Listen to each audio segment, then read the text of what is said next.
એ બેને જાણે એને અર્થ વિકલ્પ જ્ઞાન પ્રમાણ કહેવામાં આવે છે. હવે ભાઈ પંચાધ્યાય આવતો પંચાધ્યાય લાવ.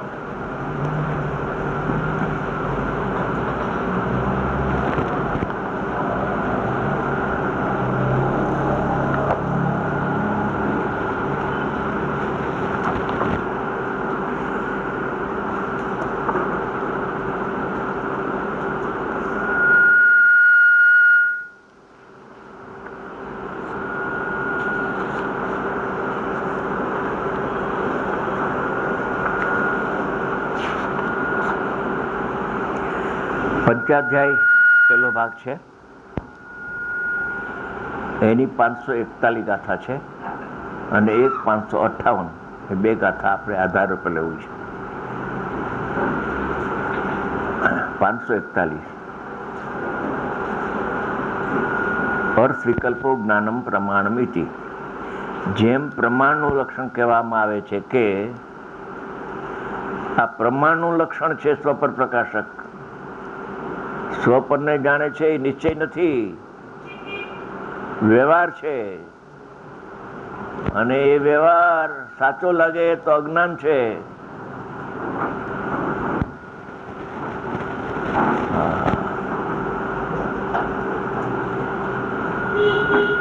જેમ પ્રમાણનું લક્ષણ કહેવામાં આવે છે કે પ્રમાણ કોને કહેવાય, પ્રમાણ જ્ઞાન કોને કહેવાય, એનું લક્ષણ શું?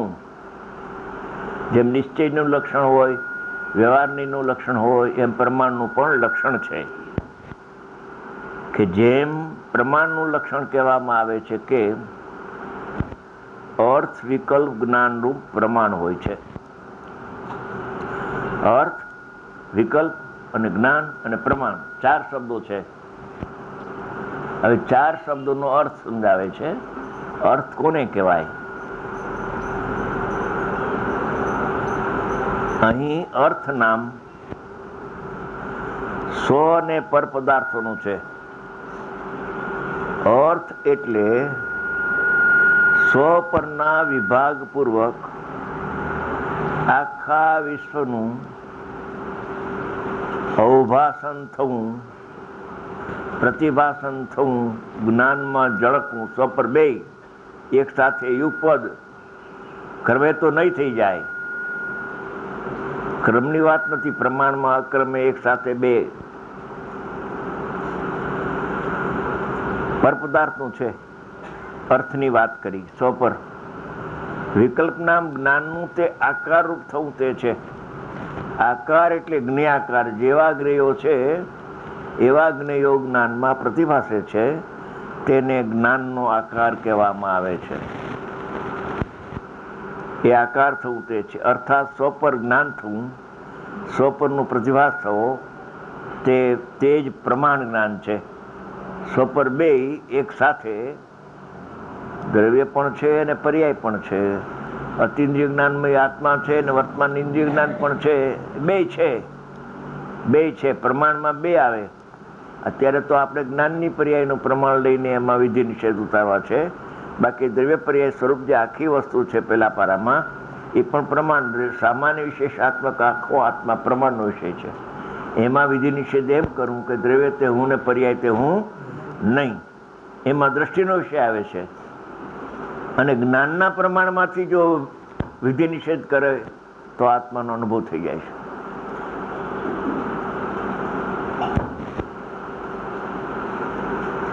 આવશે બધું.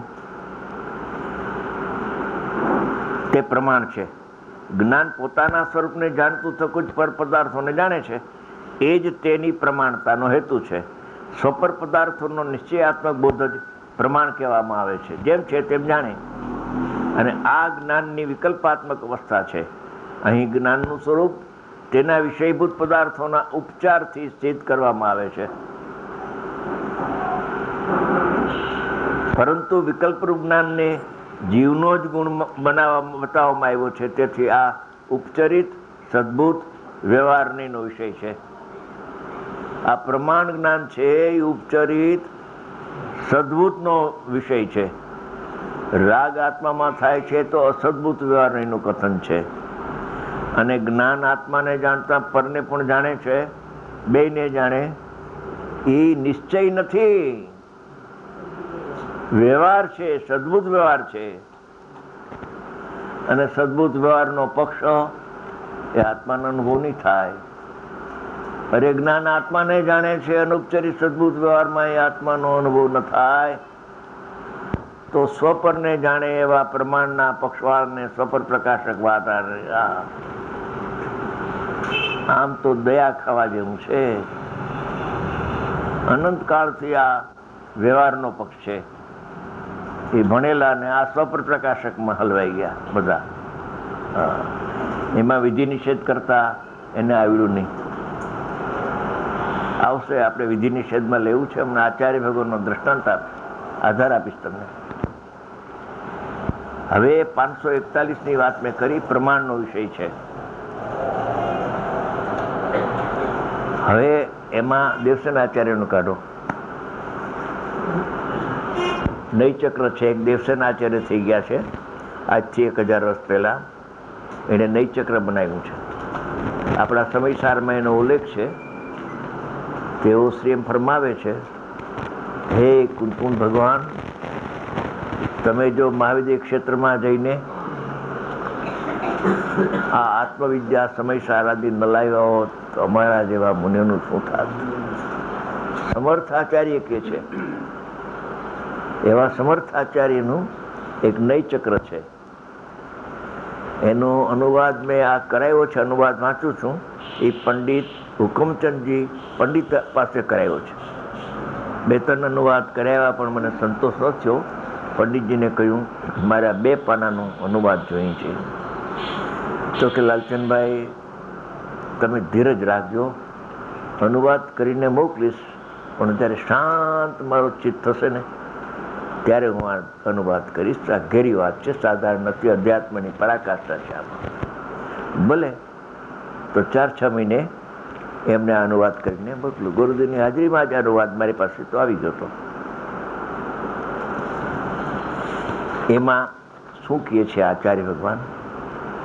જો આ પ્રમાણના પક્ષવાળાને પ્રમાણમાંથી છૂટીને નિશ્ચયમાં આવે, નિશ્ચયના પક્ષમાં આવે, હજી તો નિશ્ચયના પક્ષમાં આવે તો પક્ષાતિક્રમણ થાય.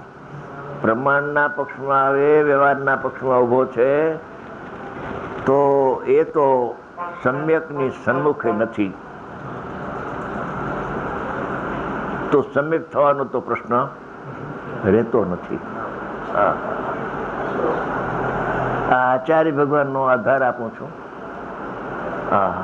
વખત સારો છે, કાળ સારો પાક્યો છે. મારા આજમેરાભાઈ તો કહે છે કે મને તો હવે કાળ સારો લાગે છે. એને ઓલા પ્રસ્તાવનામાં લખ્યું હતું. વાત સાચી છે. પ્રભાવનાનો ઉદય વર્તી અને જિજ્ઞાસા પણ લોકોની વધતી જાય છે કે આ સ્વપર પ્રકાશક ને સ્વપ્રકાશક શું? હું તો બહુ ખુશી થાઉં છું જો આની ચર્ચા કરે તો. ચર્ચા કરે પોતાના હિત માટે, કોઈના ખોટા પાડવા માટે ચર્ચા ન હોય. આમાં સત્ય શું છે? ખોટા તો ખોટા છે જ, એને શું ખોટા પાડવા? આપણે તો સાચું શું છે એ ગ્રહણ શીખવાનું છે. હા હા. દેવસેન આચાર્ય એક અપૂર્વ વાત કરી છે. આ ગુરુદેવને બહુ ગમી હતી વાત. શું કે છે આમાં? આવી રીતે આત્મા જ્યાં સુધી વ્યવહાર અને નિશ્ચય દ્વારા તત્વનો અનુભવ કરે છે, એટલે જ્ઞાન કરે છે, એટલે કે તત્વને જાણે છે, ત્યાં સુધી પરોક્ષ અનુભૂતિ છે. નિશ્ચયને આમ છે ને વ્યવહારને આમ છે. નિશ્ચયને તો આત્માને જાણે છે જ્ઞાન, અને વ્યવહારને પરને જાણે છે. પ્રત્યક્ષ અનુભૂતિ નહીં પક્ષાતિકાન છે. હવે આગળ જો એમ છે તો નિશ્ચય અને વ્યવહાર બંને સમાન પૂજ્યતાને પ્રાપ્ત થાય છે કે નિશ્ચયનો વિષય પણ ઉપાધિ અને વ્યવહારનો પણ વિષય ઉપાધિ. નિશ્ચય નહીંથી આત્માને જાણે છે એ વાત સત્યાર છે, અને વ્યવહારને પરને જાણે છે એ વાત પણ સત્યાર છે. પ્રમાણનો વિષય, પ્રમાણના વિષયના પક્ષવાળાની દલીલ છે. આ પ્રશ્ન ઉઠ્યો છે કે જો એમ છે તો નિશ્ચય ને વ્યવહાર બંને સમાન પૂજ્યતાને પ્રાપ્ત થાય છે. શ્રી ગુરુ કહે છે કે નહીં, એમ નથી. શ્રી ગુરુ ફરમાવે છે કે એમ નથી. એનું કારણ આપે છે હમણાં. ગુરુદેવ ફરમાવે છે ટેપમાં કે થોડોક તત્વનો જો અભ્યાસ કરે ને નિવૃત્તિ લઈને તો એનું કામ થાય. થોડોક ટાઈમ કાઢવો જોઈએ. નહીં, એમ નથી. કારણ કે વ્યવહાર પૂજ્યતર છે ને નિશ્ચય પૂજ્યતમ છે. એટલે સમ્યક દર્શન જ્ઞાન ચારિત્રના નિર્વિકારી જે પરિણામ છે, ઉપાદેય છે, પ્રગટ કરવા માટે પૂજ્યતર છે અને નિશ્ચય પૂજ્યતમ છે. નિશ્ચય નયનો વિષય પૂજ્યતમ છે કે નિશ્ચયને પણ પૂજ્યતમ કહેવામાં આવે છે, કેમ કે એ નિશ્ચયના વિષયને બતાવે છે. માટે અહીં એક પ્રશ્ન ઉપસ્થિત થાય છે કે હવે આમાંથી એક પ્રશ્ન ઉત્પન્ન થાય છે કે વ્યવહાર, નિશ્ચય તથા અનુભય બેમાંથી કાંઈ નહીં. અમે પ્રમાણમાં આવ્યા, નિશ્ચયના વિકલ્પ છોડીએ છીએ અને વ્યવહારના વિકલ્પ અમે છોડીએ છીએ. હવે બેયને છોડ્યા પછી અનુભય, બેમાંથી કોઈ નહીં પણ પ્રમાણ. અનુભય ગ્રહણ કરવામાં પ્રમાણ જેનું લક્ષણ છે એવો વ્યવહાર પૂજ્ય કેમ નથી? એ સ્વપર પ્રકાશક ઉપાદેય કેમ નથી? સ્વપર પ્રકાશકને સત્યાર્થ કેમ ન માનવું? પ્રમાણ જ્ઞાનનો વિષય જે સ્વપર પ્રકાશક છે, અર્થવિકલ્પ જ્ઞાન પ્રમાણ કહ્યું ને, શાસ્ત્રનો આધાર તો આપ્યો અમે. હા, તો કહે છે એનું કારણ આપે છે. બહુ મહત્વની વાત આમાં છે. આ સ્વપર પ્રકાશક વાળો સ્વપ્રકાશકમાં આવી જાય એવી વાત છે. સ્વપર પ્રકાશકનું શલ્ય નીકળી જાય. શલ્ય કહું છું.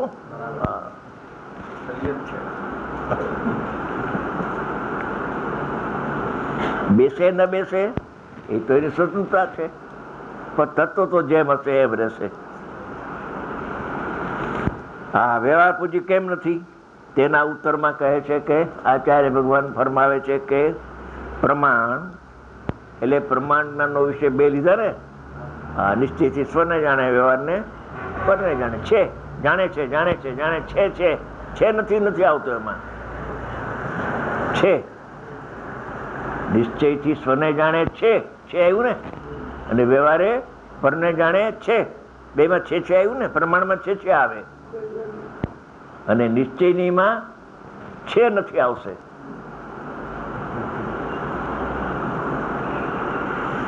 તેના ઉત્તરમાં કહે છે કે તે પ્રમાણ આત્માને પક્ષાતિક્રાંત કરવામાં અસમર્થ છે.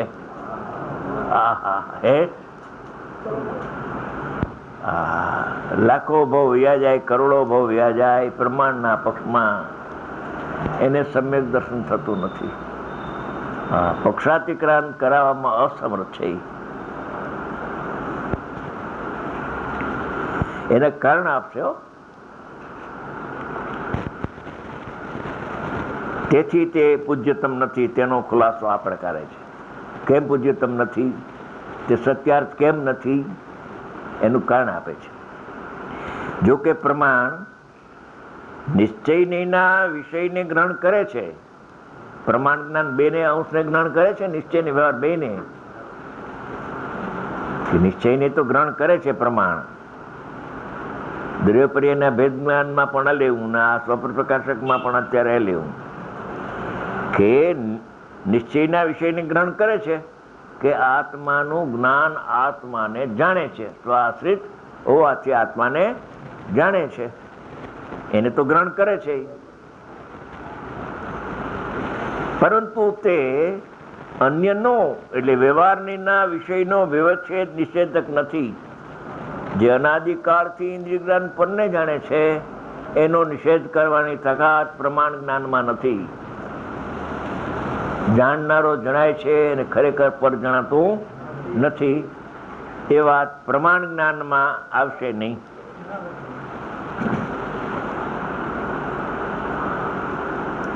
વ્યવહારનો નિષેધક નથી. નિશ્ચય નહીં તો વ્યવહારનો નિષેધક છે, પણ પ્રમાણ જ્ઞાનમાં તાકાત નથી, અસમર્થ છે નિષેધ કરવાની. બે સત્યાર્થ લાગે છે. બે સત્યાર્થ. ટોડરમલ સાહેબે કહ્યું કે નિશ્ચય નહીં ને વ્યવહાર નહીં, બે જેને સત્યાર્થ લાગે એ ઉભ્યાવાસી છે.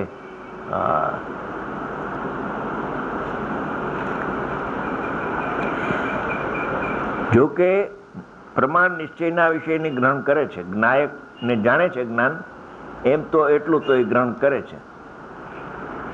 પણ અન્યનો એટલે ઇન્દ્રિય જ્ઞાન પરને જાણતું જાણતું અનંતકાળ ગયું, અનંતકાળ ગયો, પણ આત્માનું જ્ઞાન પરને જાણતું નથી, એવો નિષેધ કરવાની શક્તિ એનામાં નથી. વ્યવચ્છેદ નિષેધક નથી. નિષેધકપણાનો અભાવ હોવાથી આ કોઈના હીરા છે બધામાં. નિષેધકપણાનો અભાવ હોવાથી પ્રમાણ જ્ઞાન વ્યવહારના વિષયનો નિષેધક નથી. જેને આદર કરે એનો નિષેધ ક્યાંથી કરે? સ્વને જાણે છે જ્ઞાન, જ્ઞાન પરને પણ જાણે છે. એમ સ્વને રાખે કે સ્વને તો જાણે છે, પણ હારે હારે પરને પણ જાણે છે.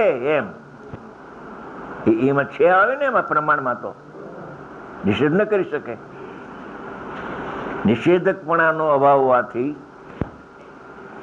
તે વ્યવહાર રૂપ ક્રિયાને રોકી શકતો નથી, શુભ ભાવની ક્રિયાને રોકી શકતો નથી, અને શુભ ભાવને જાણનારું જે ઇન્દ્રિય જ્ઞાન, આત્મજ્ઞાન શુભ ભાવને જાણતું નથી. એ ધ્યાન રાખજો. આત્માનું જ્ઞાન શુભ ભાવને જાણતું નથી, પણ ઇન્દ્રિય જ્ઞાન શુભાશુભને જાણે છે. ભાવ ઇન્દ્રિય વ્યવહાર રૂપ ક્રિયાને રોકી શકતો નથી પ્રમાણ. તેથી પ્રમાણ આત્માને જ્ઞાનાનુભૂતિમાં સ્થાપિત કરવાને અસમર્થ છે. વ્યવહારનો નિષેધ કરી શકતો નથી. એટલે પ્રમાણ જ્ઞાનના પક્ષવાળો તો સમ્યકની સન્મુખ નથી. શાંતિથી સાંભળજો. આ તો વસ્તુની સ્થિતિ છે.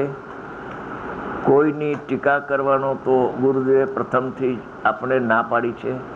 ટીકાનો કોઈનો સવાલ નથી, પણ અજ્ઞાન દૂર કરવા માટે જરા કડવો શબ્દો પણ, આકરા શબ્દો પણ કહેવા તો પડે. એ છે નિષેધકપણાનો અભાવ હોવાથી તે વ્યવહાર રૂપ ક્રિયાને રોકી શકતો નથી. તેથી પ્રમાણ આત્માને સમ્યક દર્શન થવામાં હેતુ બનતું નથી, કારણ બનતું નથી. કેમ કે હું પરને જાણતો નથી, એને જીભ જ ઉપડે નહીં કે જ્ઞાન પરને ન જાણે. અરે તું જેને જ્ઞાન કહે છે જ્ઞાન જ નથી.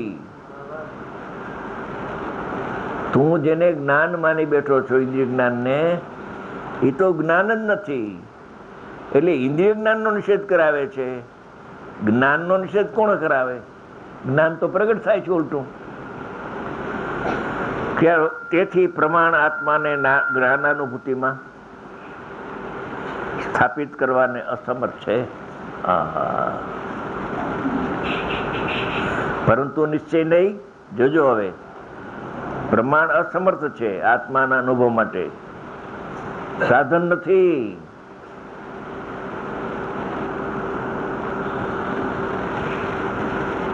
પરંતુ નિશ્ચય નહીં.